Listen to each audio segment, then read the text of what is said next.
작년 1월에 한국기독교 목회자 협의회가 교회에 다니지 않는 비신자 1000명을 대상으로 종교별 호감도를 조사한 일이 있습니다. 자, 그런데 이 결과가 아주 충격적입니다. 불교에 대한 호감도는요 32.9%입니다. 천주교, 가톨릭에 대해 호감도를 조사해 보니 29.9%입니다. 유교는 11.3%. 자, 그러면 우리 개신교는 얼마나 될까요? 샤머니즘이라고 답한 게 3.9%인데 개신교는 6.8%였습니다. 그러니까 개신교가 유교보다 못하고 사실상 샤머니즘에 조금 더 가깝다는 그런 얘기가 되겠습니다. 물론 이 수치는요, 코로나를 지나면서 교회 이미지가 많이 안 좋아지고 또 세상 사람들로부터 오해를 많이 받았던 그런 상황에 기인합니다. 대형교회 목회자 비리, 또 교회들마다 분쟁이 일어난 그런 소식들이 세상 사람들에게 많이 알려지던 때를 반영한 것이겠죠. 그리고 교회 세습 문제 같은 이런 이유들이 크게 영향을 끼쳐서 교회 이미지가 이렇게 안 좋아졌다는 것을 우리가 수치로 확인하게 되는 겁니다. 우리가 여러 가지 내부자들 입장에서는요, 할 말이 많을 겁니다. 세상 사람들이 오해한 게 많고 그렇지 않다, 그렇게 말할 수 있겠지만, 그러나 어쨌든 전도의 문이 막힌 것은 사실입니다. 저는 이 통계 수치를 보면서 무엇보다 충격이었던 것은 무당 같은 샤머니즘의 교회 이미지가 가깝다는 점이 실로 충격이 아닐 수 없었습니다. 그래서 앞으로 전도나 선교는 기독교에 대한 호감도, 기독교가 신인들을 회복하는 이 모습이 없고서는 도저히 안 되겠구나, 그런 생각을 갖게 됩니다. 여러분, 세상 사람들은요, 기독교에 대해서 품위를 기대합니다. 품위 있는 그리스도인들을 기대한다라는 거죠.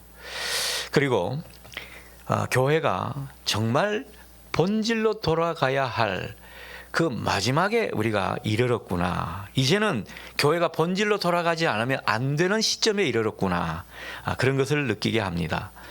여러분, 역사적으로, 교회 역사적으로 볼 때 교회 이미지가 가장 바닥에 실추하고, 그리고 세상 사람들로부터 가장 지탄을 받던, 아무런 능력이 없는데 교회는 크고 화려했던 시대가 언제입니까? 중세시대입니다. 그래서 중세시대에는 교회 건축물은 엄청 화려하고 컸습니다. 그러나 아무런 능력이 없던 걸로 후세 역사가들은 평가를 하죠. 자, 그 가운데 종교개혁자들이 나타났던 것을 우리가 잘 압니다. 그때 종교개혁자들이 들고 나온 기치가 뭔지 아십니까? 아드 폰테스트, 기본으로, 고전으로 돌아가자. 바로 그 기치였습니다. 변질되고 타락하고 이미지가 실추된 그런 교회가 돌아가야 할 기본이 무엇인가? 여러분, 그 기본을 무엇으로 생각하십니까? 예수 그리스도입니다. 성경이 되겠습니다. 우리는 예수 그리스도의 복음으로 다시 돌아가야 하고 하나님 말씀으로 돌아가야 하는 그런 어떤 시점에 다다랐다고 볼 수 있겠습니다. 그리고 또 하나, 성령의 역사로 돌아가야 합니다. 이것을 회복하게 될 때 교회는 다시 한번 세상 사람들로부터 존경을 받게 되고, 교회는 다시 한번 능력 있는 교회가 될 줄 믿습니다. 오늘 본문이 바로 초대교회에 나타난 성령의 역사를 그려주고 있습니다. 초대교회는 성령의 역사가 많이 나타났던 교회죠. 주의 영이신 성령께서는 항상 단독으로 일하시는 법이 없습니다. 주님의 몸된 교회를 통해서 일하시고 역사하시는 겁니다. 교회가 진정한 교회됨을 이루려면 교회는 성령 충만을 받아야 하고, 그리고 그 가운데 주님의 일을 하면서 그 교회의 성령의 능력이 나타나고 확인되어야 합니다. 주님의 능력 있는 도구로 사람들이 사용되어야 한다라는 겁니다. 주님은 이 땅에 계실 때 수많은 병자들과 연약한 사람들을 고쳐주셨습니다. 교회는 이 성령의 역사를 통해서 특별히 주님의 이 치유와 회복의 역사를 나타내야 하는 것이죠. 교회란 모름지기 주님의 그 치유의 능력이 발현되어야 하는 곳입니다. 치유자 되시는 그 주님의 치유가 교회를 통해서 나타나고 그 교회에 속한 모든 주님의 사람들은 그 주님의 치유의 능력의 도구로 사용되어야 한다라는 거죠. 이게 교회가 바람직한 모습으로 나아가는 모습이라는 겁니다. 여러분, 오늘 말씀을 통해 그런 도전과 은혜를 받는 귀한 시간 될 수 있기를 바랍니다. 베드로와 요한이 유대인의 기도 시간에 맞춰서 성전에 올라갔습니다. 이때를 성경은 오후 3시경으로 말해주고 있는데, 그때 성전으로 들어가는 문 중에 미문이라고 있었는데, 그 미문 앞에는 날 때부터 못 걷는 사람이 구걸을 하는 그런 장면이 보였습니다.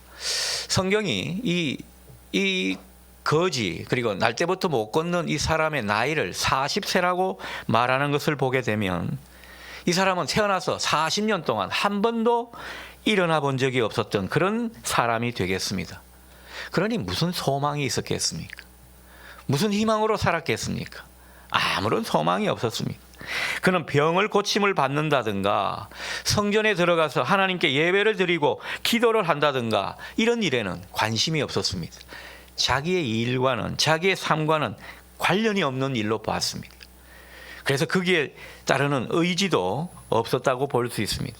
오직 이 사람이 하는 일이라고는 사람들에게 구걸하는 그런 일만 할 뿐이었습니다. 자, 그런데 이 거지인 사람이 성전으로 들어가려는 베드로와 요한을 보게 되었고, 그때 한 푼 주십시오 하면서 구걸을 했습니다. 어쩐 일인지 그때 베드로와 요한은 함께 이 거지를 주목하여 보았다고 성경은 전해주고 있습니다. 여러분, 베드로와 요한이 성전을 자주 드나드는, 그리고 매일 오후 3시가 자기의 기도 시간으로 정했던 사람이라고 본다면 이 거지를 처음 봤겠습니까? 그렇지가 않습니다. 늘 봐왔던 사람입니다. 이 사람은 늘 성전 미문에 앉아서 구걸하던 사람이고, 베드로와 요한은 늘 이 사람을 봐왔던 상황이었습니다. 그러나 이상하게도 이날만큼은 좀 달랐습니다. 그래서 베드로와 요한이 이 거지를 주목해서 보았던 것입니다. 자, 그러면서 그에게 그렇게 말하죠. 우리를 보라. 4절에 보면 우리를 보라. 이렇게 말하면서 자기들을 좀 주목해 보라고 그렇게 말을 건넵니다. 왜 이런 말을 했을까 생각이 들죠. 그것은 다른 이유가 아닙니다. 그냥 자기들이 생각나서 말을 던진 이게 아니라 성령께서 그 마음속에 감동을 주셨기 때문입니다. 성령께서 감동을 주셨고, 그래서 자기를 집중해서 보라, 그런 말을 하게 된 것입니다. 자기들의 독자적인 판단으로 그냥 아무렇게나 하는 소리로 이렇게 말한 것이 아니라는 겁니다. 아무튼 이 말을 들은 거지는요, 사도들을 집중하여 보았다고 성경은 그려주고 있습니다. 물론 이 거지가 봤을 때는 얻을 것 없나, 한 푼 주지 않을까, 이런 기대감으로 봤겠죠. 자, 베드로가 이 거지에게 이런 말을 합니다. 은과 금은 내게 없거니와. 은과 금은 내게 없습니다. 6절에서 그런 말을 건넸을 때, 여러분, 이 거지는 어땠겠습니까? 좀 실망스러웠을 겁니다. 은과 금이 없고 아무런 돈도 없으면서 왜 나를 보라는 거야? 아마 이런 말을 하고 싶었을 겁니다. 따지고 싶은 그런 마음이 살짝 들었을런지 모릅니다. 자, 그때 베드로가 이어서 말하죠. 은과 금은 내게 없지만 내게 있는 이것을 내게 주노니 나사렛 예수 그리스도의 이름으로 일어나 걸어라. 이 말을 건네줍니다. 여러분, 이 말을 하고는요, 이 사람의 오른손을 잡아서 일으켜 줍니다. 이때 놀라운 기적이 일어났죠. 7절 8절을 보십시오. 발과 발목에 힘이 붙는 모습입니다. 그래서 이 거지가 한 번도 일어서 본 적이 없는 이 사람이 일어서서 뛰며 걷게 되었다고 성경은 전해주고 있습니다. 태어나서 한 번도 일어서 본 적이 없는 사람이 걷는 것뿐만 아니라 뛰게 되었다고 성경은 이토록 전하고 있는데, 여러분들은 너무 냉랭하게 이 말씀을 듣고 있습니다. 여러분, 이게 얼마나 흥분되는 소리인데 여러분들의 표정은 아무런 흥분과 감격이 없는, 이 시대의 냉랭함이 우리 속에도 찾아온 것 같은 이런 모습인데 여러분에게 뜨거운 주님의 온기가 들어가기를 소원합니다. 성경이 지금 이것을 그려주고 있는데 우리가 그 행간을 좀 보고 그 행간 가운데 어떤 감격과 흥분이 숨겨져 있는지를 보자는 것입니다. 그런 사도들과 함께 성전으로 들어가서 자기가 한 번도 성전에 들어갈 것이라고는 꿈도 꾸지 않았는데 그 성전에 들어가서 성경은요 어떻게 이 사람이 행동했다고 묘사해 주는가 하면 사슴처럼 걷기도 하고 뛰기도 하고 그래서 마침내 어떻게 했다고요? 하나님께 찬송했다. 그래도 여러분의 표정은 무표정합니다. 일어나서 걸으면서 뛰면서 하나님께 찬송을 했다니까요. 억지로 쥐어짜는 느낌입니다. 얼마나 감격스러운 장면인지 모릅니다. 이 사람이 하나님께 자기도 모르게 찬송을 할 줄 누가 알았겠습니까? 성령의 역사로 말미암아 하나님께서 은혜를 주시는 것으로 말미암아 이런 일이 일어났다고 성경은 전해지고 있는 겁니다. 한 두 박자 넣는 느낌입니다. 저는 오늘 이야기를 통해서 기적이 어떻게 일어났는가 주목하게 되더군요. 여러분, 기적은 무엇으로 일어났다고 한마디로 정의할 수 있을까요? 예수 그리스도의 이름으로 일어난 것입니다. 여러분, 이 기적은요, 베드로가 예수 그리스도의 이름을 강하게 의지했기 때문에 그 이름을 강하게 붙들었기 때문에 이 기적은 시작되었던 것입니다. 먼저 베드로가 이 사람을 불쌍히 여겼죠.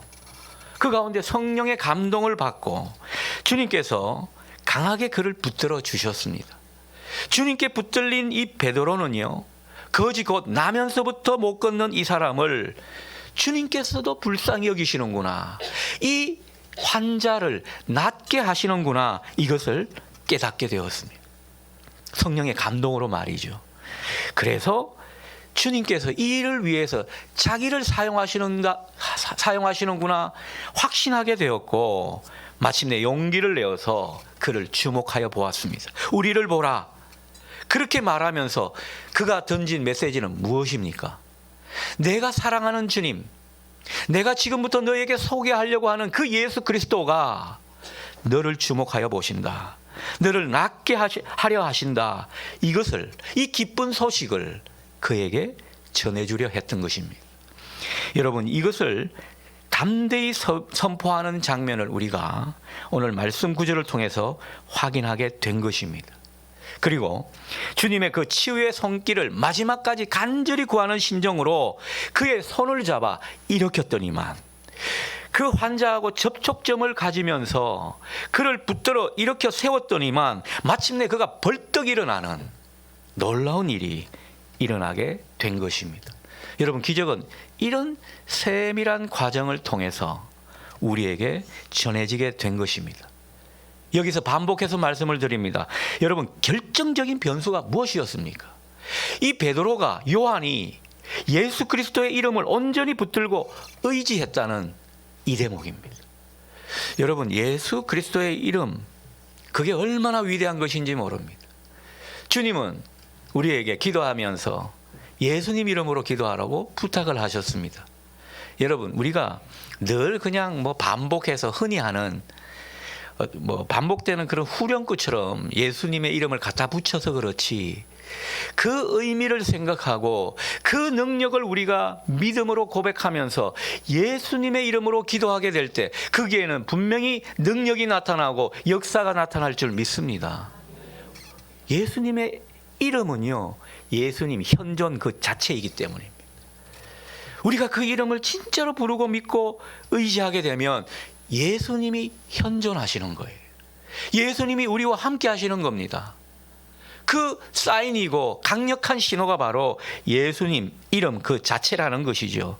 그러니 그 이름을 통해 주시는 하나님의 능력을 통해서 그 능력을 믿고 그 능력을 행사했기 때문에 결국은 이 기적은 일어나게 된 것입니다.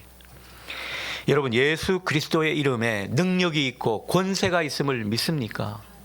우리는 이 믿음이 다시 회복될 수 있기를 바랍니다. 예수 그리스도를 믿는 신앙은요, 굉장히 어떻게 보면 단순합니다. 뭐 복잡한 신앙의 체계가 아닙니다. 뭐 신학적으로 여러 가지를 말하지만은 우리가 예수 그리스도 이름, 거기에 능력이 있고, 거기에 살 길이 있고, 거기에 인생의 해답이 있고, 거기에 함께 하심이 보장된다는 이 믿음이 있다면 그 이름을 붙들고 의지하는 사람에게 주님은 현존하실 줄 믿습니다. 함께 하신다는 거죠. 우리는 분명 이 예수 그리스도의 이름을 의지할 때 하나님의 권능을 경험하게 됩니다. 우리가 예수 그리스도라는 그 이름을 깊이 의지하고 구하게 될 때, 여러분, 예수님은 우리와 분명히 함께 하십니다. 함께 하시며 능력을 주실 줄 믿습니다. 오늘 이 믿음이 저와 여러분에게 다시 한번 불일 듯 일어날 수 있기를 축복합니다. 중요한 것은 베드로가 담대히 이 사람에게 예수 그리스도 이름을 의지하라 선포한 것입니다. 여러분, 이렇게 예수 그리스도 이름을 의지하라고 선포하게 되니까 어떻습니까? 본문의 이 병자도요, 결국 베드로의 말을 듣고 예수 그리스도 이름의 능력에 자기를 맡겨버립니다. 그 능력을 믿게 되었다는 사실입니다. 오늘 본문 뒤 16절을 보게 되면 그런 말씀이 나옵니다. 그 이름을 믿었으므로 그 이름이 그를 성하게 했다. 그 이름을 믿었기 때문에 그 이름의 능력이 나타났고 마침내 치유함을 받게 되었다고 성경은 분명히 증언합니다. 베드로가 주님의 역사하심을 믿고 주님의 치유의 도구로 사용되니까 그 상대 또한 예수 그리스도의 이름의 능력을 믿게 되었고, 그래서 치유의 기적은 일어나게 된 겁니다. 치유만 일어났습니까? 여러분, 이 사람이 일어나서 그리고 앞으로 나아가게 되고 그리고 뛰면서 걷고 마침내 하나님을 찬송한 것은 이전과는 완전히 새로운 삶으로 들어갔다는 이야기가 되겠습니다. 여러분, 예수님의 이름의 능력이 결국은 기적을 낳게 되었는데 그 기적이 중요한 것이 아니고 새로운 삶으로 나아가게 되었다라는 겁니다. 저는 여러분들이 예수님의 이름의 그 능력을 더욱더 신뢰하고 의지하여서 이 2024년 새로운 삶으로 더욱 나아갈 수 있는 여러분 되실 수 있기를 바랍니다. 주님이 우리의 삶을 새롭게 준비하신 줄 믿습니다. 그래서 우리 믿는 사람의 삶이 뭐 그렇고 그런 인생이 반복되는 것이 아니라 그저 뭐 오늘도 교회 가고 뭐 내일 또 출근하고 뭐 이런 삶이 아니라 하루하루가 주님과 함께 새로운 삶이 느껴지는 이 축복이 우리 모두에게 있기를 바란다라는 겁니다. 우리가 중요하게 보는 것은요, 이 베드로의 믿음이 나면서부터 못 걷는 이 사람의 믿음을 불러일으켰다라는 겁니다. 여러분, 우리의 온전한 믿음은요, 다른 사람의 믿음을 불러일으킨다라는 겁니다. 우리 부모의 바른 믿음은 자식들에게 새롭게 믿음을 불러일으키는 힘이 될 줄 믿습니다. 내가 똑바로 예수 믿고 전혀 없이 예수 그리스도를 의지하게 되면요, 내 직장에 있는 사람들, 내 일터에 있는 사람들이 예수 그리스도를 보게 될 줄 믿습니다. 우리에게 이런 희망과 비전이 이 아침 다시 한번 일어날 수 있기를 바랍니다. 새로운 삶에 대한 도전 말이죠. 자, 그런데 오늘 본문에서 베드로는 동전을 구하는 사람에게 은과 금은 내게 없지만 이렇게 말하면서 우리를 주목해 보라, 이렇게 말하는 장면, 우리가 한번 생각해 볼 필요가 있습니다. 왜 이런 말을 굳이 했을까? 왜 이런 장면을 연출했을까? 그런 생각이 듭니다. 여러분, 나면서부터 못 걷는 이 거지는 뭐 바라보는 데는 딱 한 가지 이유밖에 없지 않겠습니까? 그냥 돈 달라는 거지요. 돈을 뻔히 기대하는 것을 알면서도 베드로가 그렇다고 해서 아무리 뭐 가난한 목회자라고 하지만 수중에 몇 푼 없었겠습니까? 몇 푼 쥐어줄 수 있습니다. 그러나 성령의 감동을 받고 보니까요, 몇 푼 쥐어주는 것보다 예수 그리스도가 이분을 사로잡고 그의 생애를 바꾸는 것이 얼마나 이 사람에게 선물이 되는지 깨달았던 것입니다. 그래서 내가 예수 그리스도를 내가 가장 인생의 보배라고 여기는 그 예수 그리스도를 오늘 이 사람에게 선물로 주어야겠구나 작정하게 된 것이죠. 그리고 그것을 성령의 인도하심을 따라 다가가고 실천하게 된 겁니다. 은과 금 같은 귀한 것, 사람들이 볼 때 귀하다고 여기는 그런 것은 내게 없지만은 내 안에 있는 가장 보배, 그 예수 그리스도를 너에게 전해주고 싶다. 예수 그리스도 안에 있는 참 생명과 행복을 너에게 알게 해주고 싶다. 여러분, 이 소원이 불일 듯 일어난 것, 이것을 보실 수 있기를 바랍니다. 오늘 6절에서 그가 내게 있는 이것 곧 예수 그리스도를 주노니 예수 그리스도의 이름을 의지해서 일어나 걸어라. 이렇게 말했던 까닭이 바로 이런 것입니다. 돈보다도 더 귀하고 은과 금보다도 세상의 그 어떤 귀한 것보다도 더 소중하고 보배로운 예수가 내 안에 계시다. 나는 그분을 소유하고 사는 사람이다. 내가 모시고 내가 함께하는 그 예수를 당신도 함께 했으면 좋겠다. 그러니 내 안에 계신 예수를 너에게 선물로 주겠다. 여러분, 이 고백이, 이 선포가 우리 모두의 고백과 선포가 될 수 있기를 바랍니다. 여러분, 자식들에게 물려줄 제 최고의 선물이 무엇이겠습니까? 이제 자식이 곧 결혼을 해야 되는데 내가 물려줄 건 없고 어떡하지? 남자는 아파트라도 마련해야 되는데 여자는 무슨 이런 어떤 혼수품이라도 있어야 되는데 나는 뭘 주지? 여러분, 스스로 비참하게 생각하지 마십시오. 저도 줄 게 아무것도 없습니다. 집에 결혼할 애는 2명이나 있는데, 여러분, 예수 그리스도라는 선물, 이 보배를 우리가 정말 귀한 보배로 여기고 내 인생의 가장 큰 자산으로 여기고 이 선물을 줄 때 그 주님은 이 인생을 반드시 복되게 한다는 그 믿음이 있으면요, 당당하게 그것을 선물로 줄 믿습니다. 우리 자녀들에게 줄 수 있는 최고의 선물은 예수 그리스도 뿐입니다. 여러분, 이 믿음이 우리 가운데 다시 한번 일어날 수 있기를 바랍니다. 어떤 분은요, 자식들한테 별로 해준 게 없어서 자식들이 명절에 용돈을 주는 것도 부담스럽다는 거예요. 그것은 모르는 소리고 잘못된 판단이 아닐까 싶습니다. 내가 예수 그리스도를 제대로 알고 믿고 그 예수 그리스도가 내 인생의 참 보배라는 것을 경험하게 되면 그 예수님을 전해주고 그 예수님을 선물로 주는데 무엇이 부족합니까? 당당하게 우리는 말할 수 있고, 그리고 자녀들에게 부모에게 용돈 바쳐라 말할 수 있는 겁니다. 저는 시집 장가가게 되면 우리 자녀들에게 11조를 꼭 받을 겁니다. 염치 없는 부모일까요? 아니요. 제가 볼 때는 최고의 선물을 이미 많이 줬습니다. 저는 그 부분을 굉장히 중요하게 여깁니다. 목사라서? 아니요. 여러분도 마찬가지입니다. 오늘 우리가 이 믿음을 회복할 수 있기를 바랍니다. 그래서 언제나 자녀들에게 당당하고, 내가 자녀들을 위해서 기도해 준다면, 내가 자녀들을 위해서 정말 하나님께 간절히 기도하고 참 신앙인으로 살아가고자 발버둥 친다면 하나님은 그 자녀를 반드시 붙들어 줄 줄 믿습니다. 우리가 사랑하는 다른 사람들도 마찬가지죠. 그 사람에게 최고의 선물이신 예수 그리스도를 이 안에 온전히 전해주는 우리 모두가 될 수 있기를 축원합니다. 오늘 본문에 날 때부터 걷지 못하던 이 사람, 일어나 걷기도 하고 뛰기도 하고 하나님을 찬양했다는 이 이야기, 여러분, 정말 우리를 감동시키는 이 이야기는요, 이 시대에 많은 사람들이 주님을 보게 하는 힘이 되었습니다. 이런 표징이 있었기 때문에 베드로는 그 이후에 이 예수 그리스도를 얼마나 힘있게 증언했는지 모릅니다. 솔로몬 행각에서 모인 사람들에게 나사렛 예수 그리스도 이름을 외치면서 그분을 온전히 증언했더니만 얼마나 많은 사람들이 주님께 돌아왔는지 모릅니다.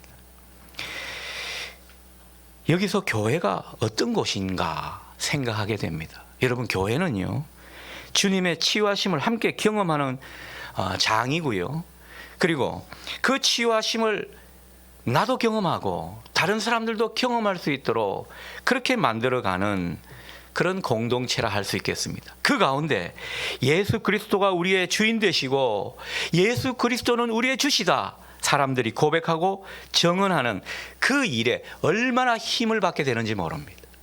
그래서 교회는 치유하심과 회복의 역사가 나타나야 하는 것이죠. 오늘은 주님의 수세주일입니다. 주님께서 정말 우리에게 구원과 생명, 참 복을 주시려고 죄가 전혀 없으신 분인데 사람을 대신해서 먼저 세례를 받으셨습니다. 하나님의 의를 이루기 위해서 모든 죄와 죽음의 짐을 기꺼이 지셨고, 그리고 십자가를 지시며 죽으셨고, 그리고 3일 만에 기적적으로 부활하셨습니다. 그래서 예수 그리스도를 이야기할 때 십자가와 부활을 빠뜨릴 수가 없죠. 이 십자가와 부활의 예표가 뭐냐? 세례식입니다. 여러분, 세례식 할 때 지금은 그렇게 하진 않지만 원래 침례라 그래 말씀을 드렸죠. 그래서 흐르는 강물에 사람을 풍덩 빠뜨립니다. 너는 죽었다 이거죠. 그리고 확 일으켜 세웁니다. 물에서 빠져나오게 하죠. 너는 다시 살아났다. 주님과 함께 죽었고 주님과 함께 다시 살아났다. 이것을 기념하는 것이 세례식입니다. 그래서 너희들은 신분이 바뀌었다. 하나님의 백성이 되었다. 이것이 세례의 의미가 되겠습니다. 주님이 그것을 먼저 실행하셨습니다. 오늘 그것을 기념하는 주일이 되겠습니다. 여러분, 이렇게 주님께서 세례를 받으시고 마침내 십자가와 부활의 그 사건을 우리에게 보여주시며 우리에게 주신 선물은 그 놀라운 구원과 생명, 그것이었습니다. 그리고 주님의 치유하심과 회복의 능력을 우리에게 선물로 주셨습니다. 교회가 이 선물을 받았다라는 거죠. 교회는 이 선물을 담지하고 나아가는 공동체입니다. 교회가 은과 금이 많은 것이 참 교회가 아닙니다. 은과 금은 내게 없지만, 그러나 내 안에 있는 예수 그리스도가 우리를 살리셨고 우리를 회복시키셨고 너희들도 살리고 회복시킨다. 그것을 경험하며 선포하는 것이 바로 교회 공동체라고 할 수 있겠습니다. 스스로는 아무런 생명과 구원에 있어서 영향력을 미치지 못하는 그런 사람들에게 다가가서 접촉점을 갖고 손을 잡고 일으키는 가운데 놀라운 치유하심과 회복의 역사가 우리도 경험하고 다른 사람들 눈에도 비치는 이 일을 일으키는 것이 바로 교회 공동체가 해야 할 모습이 아닐까 싶습니다. 자, 이런 맥락으로 이번 한 해 우리 교회 표어가 뭡니까? 우리를 치유받은 치유자 삼으소서. 여러분, 우리 교회가 치유 공동체가 되어야 합니다. 치유 공동체가 될 수 있다라는 것은 이곳에서 뭐 어떤 영한 기도원처럼 치유와 그리고 뭐 병고침의 역사가 활발히 일어나는 그 장면을 우리가 매주 보고자 함이 아닙니다. 우리가 가진 질병, 우리 마음에 있는 상처, 우리가 여러 가지 아픈 현실이 우리에게 있습니다. 그 현실을 붙들고 주님을 바라보면서 그 주님 가운데 믿음과 소망이 더욱 깊어지는 이런 역사를 우리가 경험하면서 우리는 비록 아픈 사람이고 문제가 여전히 있는 사람이고 그리고 사람들이 볼 때 우리도 치유받아야 할 것들이 아직 많은 사람이지만 우리는 용기를 내어 누군가에게 치유자로 나아가는 것입니다. 내가 경험했던 그 주님, 그리고 그 주님을 믿는 믿음과 소망이 그분에게 분명히 도전이 되고 힘이 되고 새로운 소망이 될 줄 믿고 그렇게 하는 거죠. 여러분, 그 가운데 치유받은 치유자가 새로운 어떤 치유 대상을 향해 나아가는 그 모습 가운데 주님은 역사하실 줄 믿습니다. 그것을 우리가 경험하자는 거죠. 그러니 우리가 공동체를 이루는 가운데 구역이 됐든 뭐 여러 가지 다른 어떤 공동체의 모습이든 서로의 아픔과 상처 그리고 삶의 고통을 서로 볼 수 있어야 합니다. 그걸 가지고 함께 기도할 수 있어야 합니다. 내 아픔과 내 문제를 갖고 기도하며 나눌 수 있어야 합니다. 여러분, 그 가운데 놀랍게도 주님을 바라보는, 함께 바라보는 그 모습 가운데 우리 안에 없던 믿음이 새로 일어날 줄 믿습니다. 그 믿음이 결국은 기적을 일으키는 겁니다. 우리 안의 믿음이 다른 사람들에게 믿음의 도전이 되고 다른 사람의 그 믿음이 우리의 믿음과 합쳐져서 주님의 그 치유하심의 기적이 우리 공동체 가운데서도 새롭게 확인이 되는 것입니다. 오늘 이번 한 해 이 목표와 그리고 비전을 가지고 우리를 치유받은 치유자 삼으소서 기도하며 나아갈 수 있는 저와 여러분 될 수 있기를 바랍니다. 주님 안에서 치유와 회복의 사역에 동참하는 교회 그리고 우리가 될 때 주님은 더욱더 주님의 능력과 믿음의 역사, 치유하심의 역사를 우리 가운데 나타나게 해 주실 줄 믿습니다. 우리 마젤의 모든 식구들이 주님의 좋은 치유자 삼으시는 도구 될 수 있기를 주님의 이름으로 축원합니다.